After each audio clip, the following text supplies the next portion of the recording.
Assalamualaikum warahmatullahi wabarakatuh. Sebelumnya mohon izin memperkenalkan diri. Nama saya Tutus Nur Rahmawati dari D3 Keperawatan Samarinda tingkat 2 dengan NIM P072201200044. Pada kesempatan hari ini saya akan menjelaskan mengenai patofisiologi dari difteri, tetanus, dan rabies. Yang pertama saya akan membahas tentang patofisiologi dari difteri.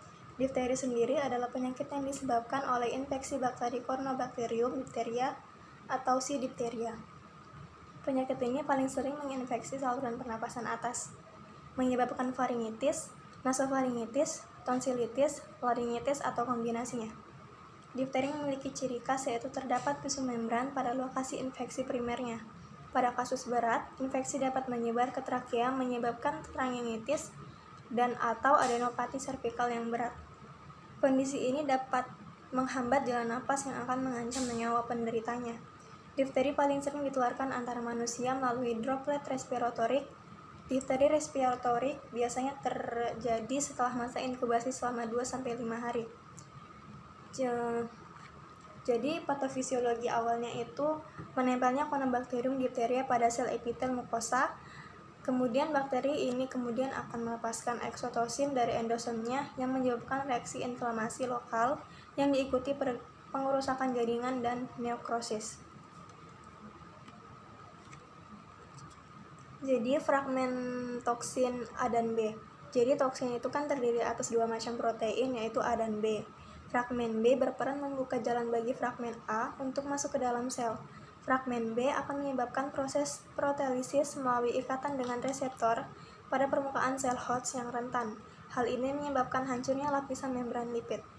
Kemudian fragmen A akan masuk melalui lapisan yang hancur tersebut. Fragmen ini akan menonaktifkan faktor elongasi EF2 pada sel yang akan menyebabkan terjadinya blok pada sintesis protein sel yang akan berujung pada kematian sel. Proses ini menyebabkan terbentuknya pesu membran yang merupakan koagulistik neokrotik yang terdiri atas fibrin, leukosit, eritosit, sel epitel respiratorik yang mati, dan kuman. Destruksi jaringan lokal menyebabkan toksin menyebar secara limfatik dan hematologik menuju bagian lain tubuh seperti miokardium, ginjal, dan sistem syaraf. Tetapi jika strain yang bersifat non-patogenik pada dasarnya akan menimbulkan infeksi yang tidak terlalu berbahaya.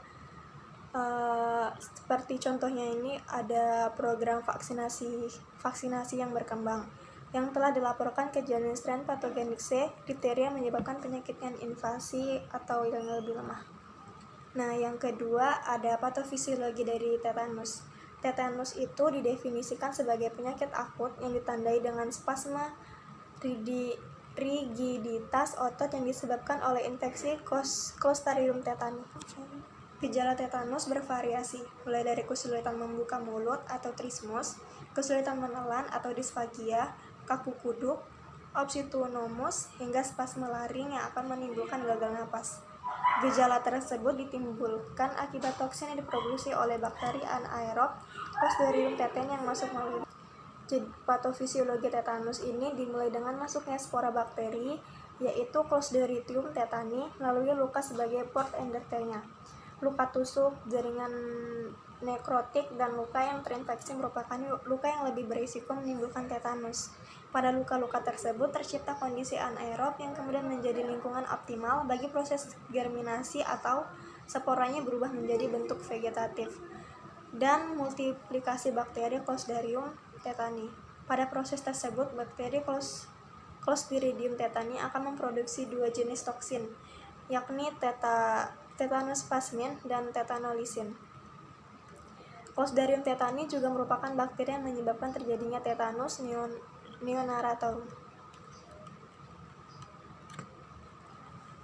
Jadi peran tetanus plasmin dalam patofisiologi tetanus ini yaitu menimbulkan gejala klinis pada pasien tetanus. Tetanoplasmin merupakan polipeptida yang terdiri dari rantai berat dan rantai ringan. Rantai berat akan memfasilitasi masuknya toksin ke dalam sel syaraf, sedangkan rantai ringan akan bekerja pada persinaps.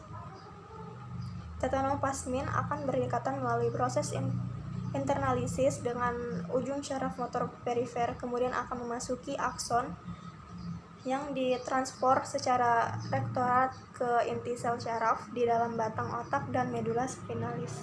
Nah, yang ketiga ada patofisiologi dari rabies.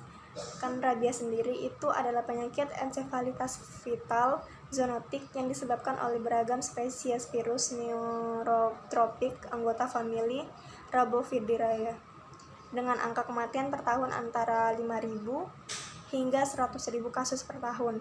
Rabies masih merupakan penyakit klasik dengan tingkat kematian yang tinggi dan memiliki dampak ekonomi dan medis yang nyata bagi penderitanya. Salah satu faktor yang berperan terhadap hal ini, terutama di negara berkembang, adalah tidak dapat obat pencegahan pasca paparan atau post-exposure prophylaxis atau PAP, baik karena ketidaktahuan orang yang tergigit, jauhnya lokasi fasilitas kesehatan, atau ketidaksediaannya PAP. Diagnosis rabies ini diawali dengan gejala neurologit akut disertai riwayat gigitan hewan liar penularan virus rabies, misalnya anjing, kera, kelelawar, sigung, dan atau rakun.